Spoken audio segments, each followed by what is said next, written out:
இன்னைக்கு திருமாவளவன் விசிக தலைவர் திருமாவளவன் வந்து தீய சக்தி திமுக அப்படின்ற ஒரு ஸ்டாண்ட் எடுக்கிறாரு. எங்களுக்கு கவலையே இல்லை, இதை பற்றி கூட்டணியில் வந்து திமுக என்ன சொன்னாலும் கவலை இல்லைன்றாரு.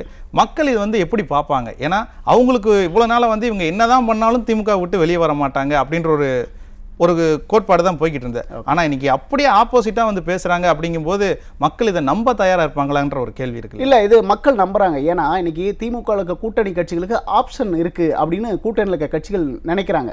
ஏன்னா இப்போ காங்கிரஸ் கட்சிக்காரங்க தாவேகா கூட பேச்சுவார்த்தை நடத்திட்டு இருக்கிறதா செய்திகளாக வந்துச்சு, நம்ம பார்த்தோம்.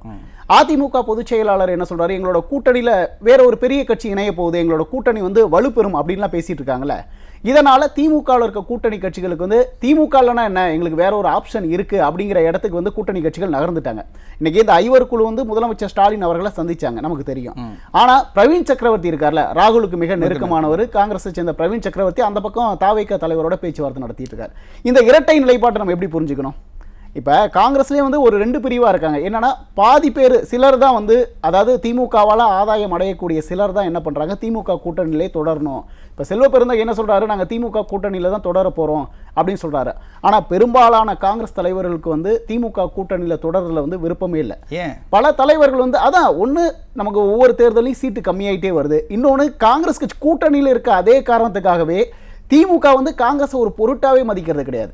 ஓகேங்களா, இவங்க எப்படி நம்மளை விட்டு வெளியில் போக மாட்டாங்க, ஏன்னா ஒரு 7-8 தேர்தலை சந்திச்சிட்டாங்க. அப்படிங்கும்போது இவங்களுக்கு வேறு ஆப்ஷன் இல்லை, நம்மக்கிட்ட தான் இருந்தாகணும் அப்படிங்கிற ஒரு திமுக வந்து அப்படி ஒரு நினைப்பில் இருந்தாங்க.